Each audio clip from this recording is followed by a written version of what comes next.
Welcome back.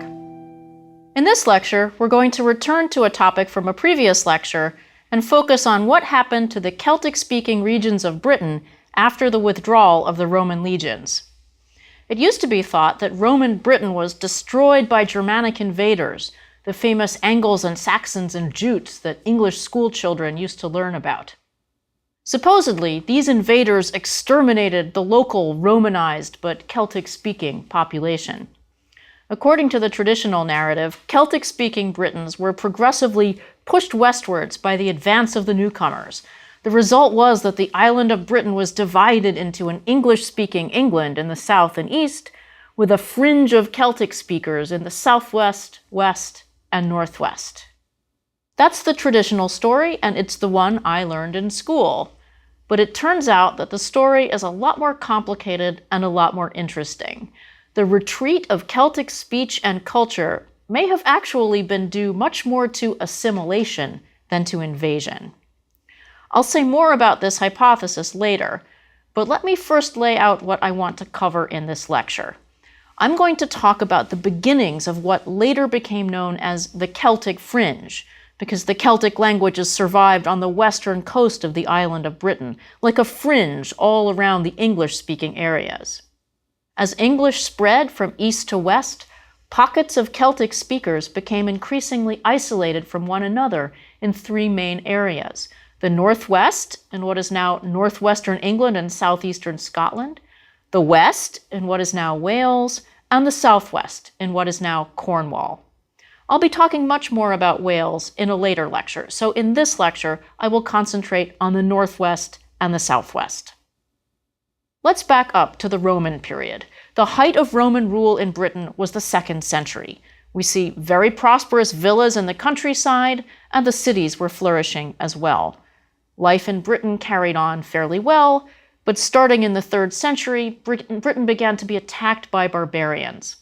This was a crisis that affected not just Britain, but really the whole of the Roman Empire in the 3rd century.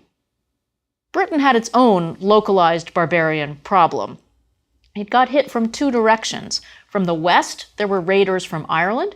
These people were known, confusingly for us, as the Scotti. And this is because, as we have seen, some of them would later settle in Scotland and give their name to that country. But anyway, there are these raiders from Ireland, and then there are also raiders from the northwest coast of Europe, raiders from Germanic-speaking tribes in what are now the Low Countries and northern Germany. They mostly came to Britain on smash-and-grab type raids. They were looking for booty, and especially for slaves. The Romans counteracted this threat by appointing a commander to defend the southeast coast. He was known as the Count of the Saxon Shore. It's a bad sign when you name a part of your territory after the people who are raiding it. In 367 AD, Britain was hit by a perfect storm of barbarian raiders. This episode is known as the Barbarian Conspiracy. That's what it was actually called by a contemporary Roman writer named Ammianus Marcellinus. What seems to have happened is that somehow the Irish to the west and the Picts to the north got together to attack Britain. At the same time, the coast of Gaul was being hit by Germanic raiders, so the Roman authorities there couldn't help. The Count of the Saxon Shore was killed, and all seemed lost until a large Roman army showed up under the future Roman Emperor Theodosius, and they saved the day. The same scenario was repeated a few years later, and the Roman general Stilicho had to come and help. But that kind of rescue was never going to be available to Roman Britain again. And that's because things were steadily getting worse for Rome. And we are headed inexorably towards the fall of Rome. In 406 AD, there was an unusually cold winter, and the Rhine River froze. Large numbers of barbarians from northern Europe simply walked across the river into Roman territory and raided all over the Roman province of Gaul. This was a threat to the security of Rome itself, so Emperor Honorius decided on a fateful step. He ordered the Roman legions in Britain to withdraw to the continent, and he told the residents of Britain, essentially, you're on your own. What happened next? This is where the picture gets murky. The traditional picture of the 5th century is that you get barbarian invasions. Without the Roman troops there to defend the province, the way lies clear for large-scale raiding. And we have a rather poignant record of the reaction of the local population to this alarming turn of events.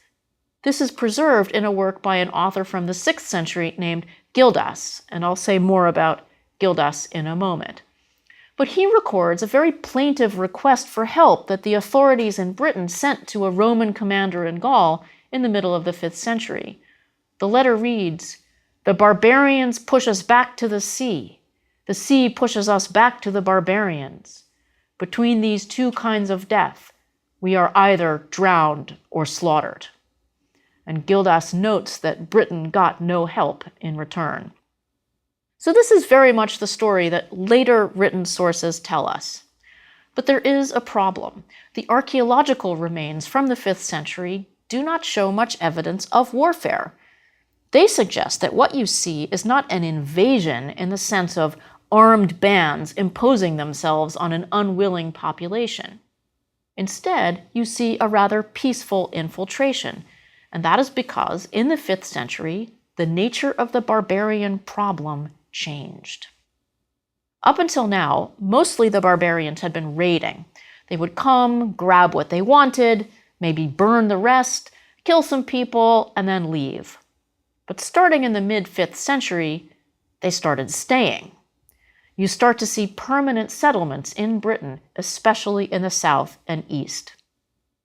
Now, there's currently some controversy among historians about this process. It used to be thought that these settlers imposed their will by force, that they were conquerors. More recently, some archaeological work has suggested that the process of Germanic settlement in Britain was a gradual one, and it involved assimilation more than violence. But whether it was violent or peaceful or something in between, the new settlers put down permanent roots in Britain. They seem to have settled in rather small bands, perhaps no more than a few dozen people at a time. These people probably brought their women and children with them, either when they first came or later on. But there is also evidence in the DNA of contemporary British cemeteries that there was considerable intermarriage with the native population. The process of assimilation seems to have taken place over several generations. Certainly, some of the British inhabitants, probably especially the elites, did move west and north and southwest into the later Celtic fringe. As far as we can tell, though, many of the British just blended in with the new culture the settlers brought with them. Over time, they adopted the speech of the newcomers, and this is why there is almost no trace left of the British language in modern English. The British simply stopped speaking British and started speaking the language that ultimately became English. There does seem to have been a long period of bilingualism, though, because there are many English place names that are clearly translations of British ones, or they might be double names. For example, Bredon in Leicestershire is made up of the British word for hill, bray, and the English word for hill, dun. So the name Bredon literally means hill. In a way, the name of this place is a record of the period when the assimilation between the British and the English was going on. But ultimately, English won out, not British. And this is a sign of the kind of cultural attractiveness or military dominance, or probably a little bit of both, that the new settlers were able to exert on the British.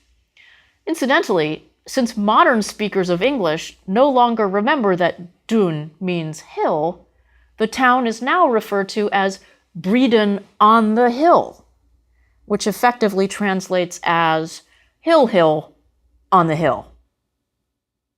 But this assimilation, important as it was only part of the story. In the late 5th and early 6th centuries, there may have been some sort of concerted effort to push back against the new settlers.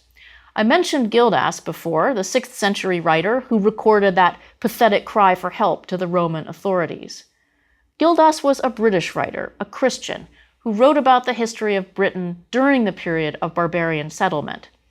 He says that at the end of the 5th century, a great war leader emerged who fought 12 great battles against the barbarians. The last of these battles, at Mount Badon, was a great victory that halted the advance of the barbarians for 50 years. That is, right up to the time when Gildas was writing, when things were obviously getting bad again. This statement by Gildas seems to be the earliest evidence we have for the existence of the figure who later became known as King Arthur. It's not a lot to go on. Gildas calls this person a war leader, not a king, and in fact, the way he talks about him makes it clear that there are other people who are kings, and that this guy isn't one of them. And he doesn't give him the name Arthur, or in fact any other name. We first get the name Arthur in the early 7th century poem about southern Scotland called the Gododin, and here he isn't called a king either. He is simply mentioned as a warrior that other warriors should be compared to. And we don't even know where Mount Badon was, though lots of people have tried to figure it out. A 9th century writer named Nennius said that Arthur fought 12 battles, but we aren't sure where they were. Still, there is some evidence in the archaeological record that there was indeed a 50-year halt in the advance of Germanic settlement in Britain. On the borders of the southeastern kingdom of Kent, Saxon pottery went out of use for a time. So perhaps we have some confirmation here of the essential truth of the story. Could that halt have been caused by this war leader, who may or may not have been called Arthur? Let's review the evidence and assess the arguments. The facts as we know them could support the idea of a famous war leader, not a king, who stemmed the tide of the Germanic advance in Britain. Maybe he was even named Arthur, but there are some important cautions to keep in mind. We cannot be sure that the person Gildas describes and the person mentioned in the poem about the Gododin are the same. We don't have any evidence about that, one way or the other. It may be that Nennius had good reason to think they were the same, but he may just have put the two texts side by side and made a great big assumption, which people down to the present day have been making ever since. We also can't be sure that the pause in settlement that we seem to see in the archaeological record was caused by the activity of the war leader that Gildas mentions. There are plenty of other factors that could have caused a temporary halt in migration. Changes in the political situation back on the continent, maybe? A lack of leadership, any number of other causes. And again, the archaeological record doesn't really support an idea of large-scale military activity at this time. We don't have 12 battlefields to go with Nennius's 12 battles. So I think we need to keep an open mind about Arthur. We don't know if he really existed, or if he did, if he was actually called Arthur. But I think there are two main things we need to take away from this question of whether or not Arthur was real. The first is that the story of the leader Gildas describes does capture a real phenomenon. The British were retreating, at least in terms of their language and culture and political authority. And the Germanic settlers were advancing, whether this was due to assimilation or to military conquest. So the poignant part of the Arthur story, that this is one brief shining moment and that it will fade into darkness, that is there from the beginning. The second important point, of course, is that we're well on our way to a legend. The story of Arthur had quite a future, and he would later become a Celtic hero who was also adopted by the English. So he was, in fact, a crossover hit. But let's get back to the consequences of the developments we've been talking about in the 5th and 6th centuries. The progressive Anglicization of Eastern Britain led to the areas of Celtic speech becoming more and more isolated from each other. We'll look at two areas where British speech survived for a time, the far north and Cornwall. And we'll leave Wales, the only area where a Celtic language has survived continuously to the present, to another lecture. Let's start with Cornwall. If you look at a map, you can see that it's one of the smaller Celtic areas. It's geographically just about as isolated as you can get without being an island, since it's on a peninsula at the far southwest of Britain, almost completely cut off from England by the Tamar River. This isolation is something that is the stuff of jokes today. A few years ago, there were massive floods in Cornwall, and a Cornish MP got up in the House of Commons and said, "The floods were terrible. England was completely cut off." Well, there's a lot in that joke, but it demonstrates how real the geographic factor is in determining Cornish identity. So how did Cornwall get so isolated? Let's go all the way back to what was going on in this part of the island of Britain when the Romans invaded in the 1st century AD. The most important tribe in this area were the Dumnonii, and the region can be referred to as Dumnonia, and this name later became the modern county name Devon. The area they ruled fell outside of the area I mentioned in an earlier lecture that was under heavy Roman influence even before the Roman invasion, the area where native rulers were minting coins in imitation of the continent. That was not happening in Dumnonia. That's an indication of the relative isolation of this region. Then we have Roman rule, of course, followed by the arrival of the Angles and Saxons in the 5th century. As I mentioned, the newcomers did not eradicate the existing population or even drive them westwards. We're not talking about hordes of refugees fleeing west. There's no evidence for that. You do see a lot of language in modern textbooks that makes you think along these lines, statements like the British were driven westwards. It's not really true. Really, we're talking not so much about who is there, but about who is in charge.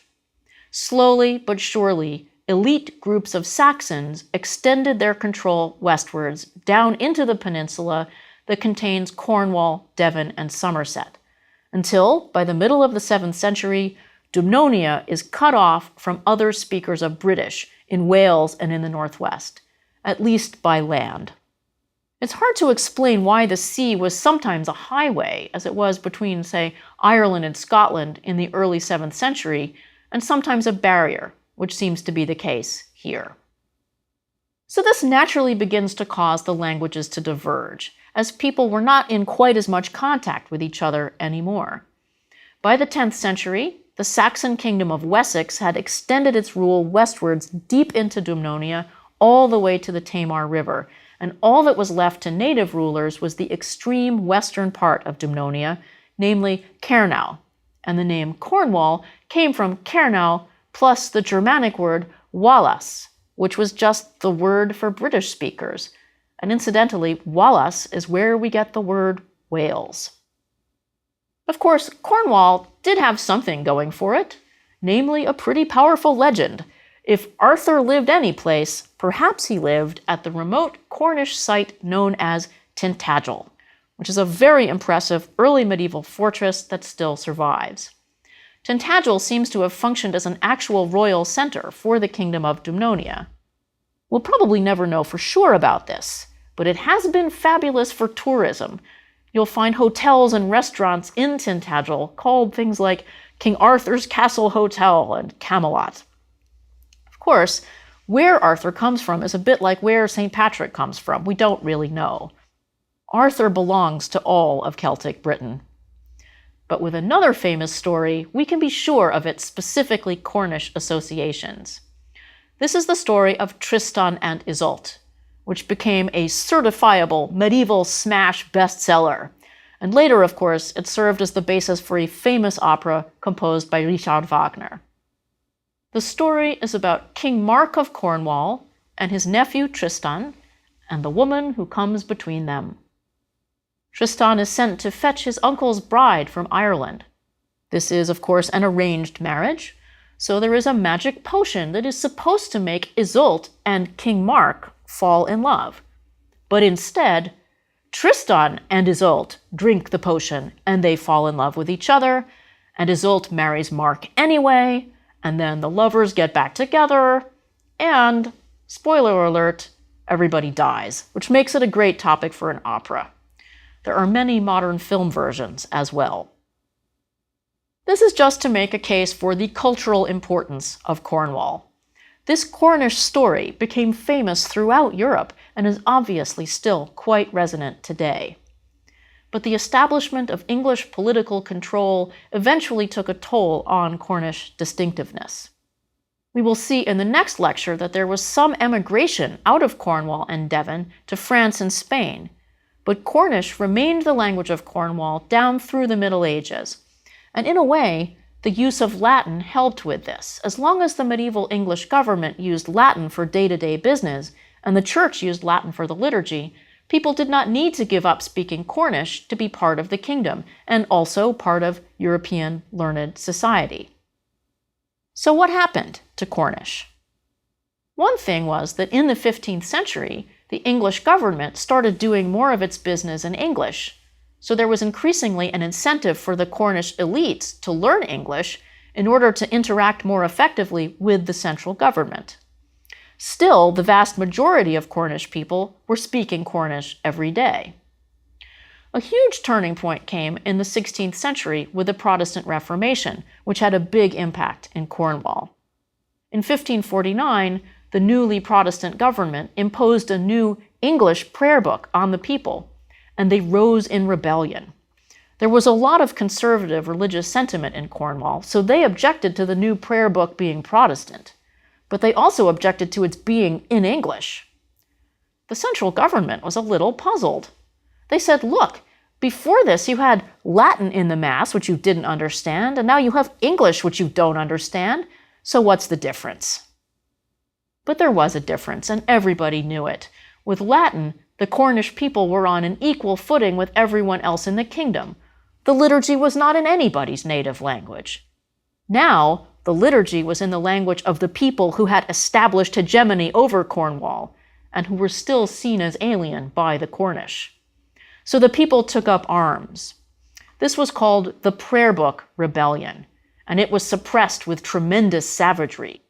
Possibly as many as 4,000 people were slaughtered, which was one of the largest death tolls in any medieval English rebellion, probably far higher than in the far more famous Peasants' Revolt of 1381, when rebels actually took over large parts of London.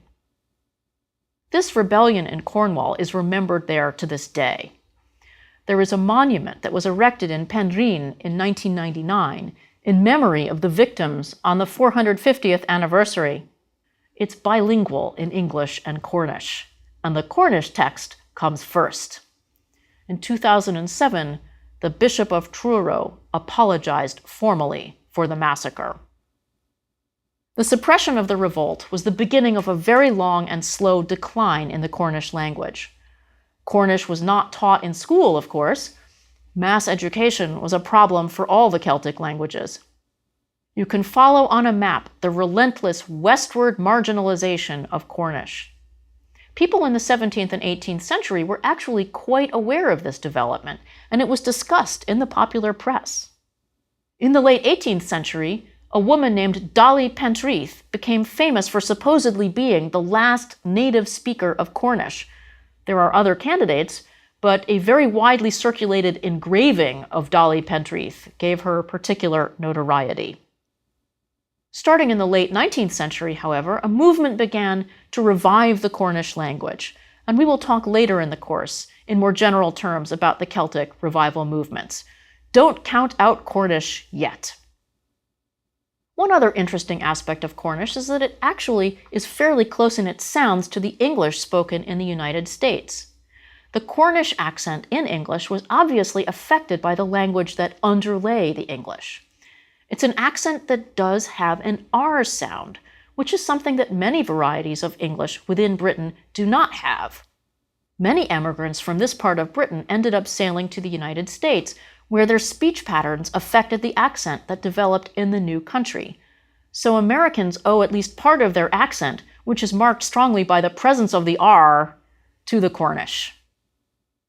You can often recognize Cornish people by their very distinctive names, because Cornish names tend to contain the same few elements, such as Tre, a settlement or homestead, as in Sir Charles Trevelyan, the infamous British civil servant who oversaw the inadequate British response to the Irish potato famine, or Pen, a headland, as in Dolly Pentreath, the last native Cornish speaker.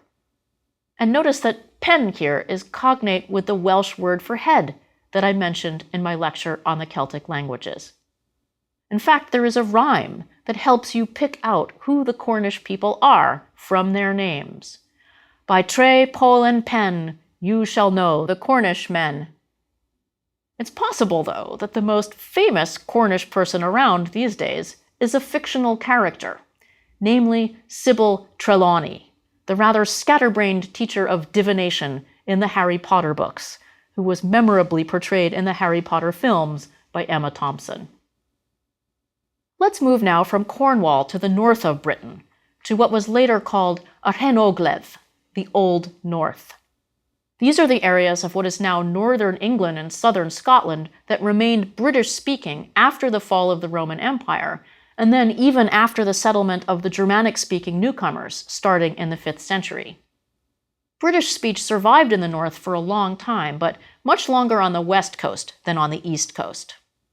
We tend to refer to the language spoken in this area as Cumbric, which comes from the name Cumbria. Cumbria became the name of a county, and it is also related to the later Welsh word that refers to Wales, Cymru. So the relationship between the languages spoken in these two regions, Wales and the Northwest, is clear. This is one language area, and these people saw themselves as linguistically and culturally connected. These links operated not just within the North, but also between the North and Wales. In fact, we know most of what we know about the Old North precisely because stories and genealogies about the Old North were preserved in Wales. The Welsh were aware of their linguistic cousins to the north and felt that the northern legacy was theirs to hold on to, even after the northern British kingdoms had passed away. But even within the north, these British or Cumbric-speaking areas were by no means politically united. There were at least 3 small British kingdoms in the Old North, 1 on the east coast and 2 on the west coast, each of which suffered different fates. And I'll talk about them in the order in which they passed from the political scene. Let's start with Gododdin, which is the area around Edinburgh. The name Gododdin derives from the tribal name Votadini. The Votadini were a British tribe that lived in southern Scotland at the time of the Roman conquest. I mentioned Gododdin in the context of the growth of the Arthur legend, since it is in a poem about this kingdom that the name Arthur is first found in connection with a great hero. Gododdin did not last very long as an independent entity. It was conquered by the Angles in the 7th century, and as I said in an earlier lecture, this conquest is the reason why lowland Scotland speaks English to this day. In general, the British language fared badly on the eastern seaboard of northern Britain, since this is precisely where the new settlers had taken root and where they were expanding northwards. This was easier for them than trying to cross the Pennine Mountains, which run down the center of northern Britain. On the western side of Scotland, the British language did better. The British kingdom of Rheged straddled the borders of what are now England and Scotland. The most famous stories that come out of Rheged concern a famous king called Urien, who lived in the late 6th century. These stories later got pulled into the cycle of stories about King Arthur. Urien of Rheged fought against the rulers of the Anglian or English kingdom of Bernicia, northern Northumbria, who were trying to extend their dominance from the east coast of Britain to the west. The kingdom of Rheged held out until the early 8th century, when it was finally swallowed up by a united Northumbria. The British kingdom of Strathclyde was located to the north of Rheged. It was named for the valley of the River Clyde. Strath means valley. This is where Glasgow is located now. Strathclyde survived quite a bit longer than the other kingdoms of the Old North, into the 11th century. But unlike Gododdin and Rheged, Strathclyde was conquered not by the Northumbrians, but by the Gaelic-speaking kingdom of Alba, which had formed from a union of the Irish and the Picts. The British language was spoken in the area of Glasgow down to the 12th and 13th centuries, when it was finally replaced by Gaelic, and much later, of course, by English. There was definitely a strong memory, even into the later Middle Ages, that this area had been British-speaking. The famous Sir William Wallace was probably the descendant of Cumbric speakers in Strathclyde. His name, Wallace, came from the same English word for British speakers that gave us the name Wales. So the three regions of British speech that survived the fall of the Roman Empire in northern Britain underwent different fates depending on their geographic proximity to more powerful neighbors, either the Kingdom of Northumbria or the Kingdom of Alba or Scotland. For many centuries, though, there was considerable contact between the North and Wales. The Welsh, of course, preserved their political autonomy for hundreds of years after the end came for yr Hen Ogledd. It is only because the Welsh continued to communicate with the other areas of British speech and regarded those people as engaged in a common enterprise that we know anything much about the literary traditions and royal dynasties of the North. So let's wrap up by reviewing the different fates of the areas of Celtic speech that survived the fall of Rome and the advance of the English language. At one end of the spectrum is Wales, which we'll talk about more in a later lecture. Wales kept its culture and its language, and Welsh is still widely spoken today. At the other end of the spectrum is the Old North, where Celtic speech died out in the Middle Ages, in some cases as early as the 7th or 8th century. Finally, Cornwall is at something like a halfway point on the spectrum between the Old North and Wales. It lost its political independence, if anything, earlier than the Old North, but it managed to keep its language far longer, down to the 18th century. And there are efforts to revive Cornish today that have been at least somewhat successful. There are even fledgling efforts to revive Cumbric in what is now northern England. But I think they are destined to have less success than the rather modest gains that have been made in Cornwall. It has been 1,000 years since British speech was used in northern England. I think it's probably too long ago for a successful revival. But I could be proven wrong. The Old North could rise again.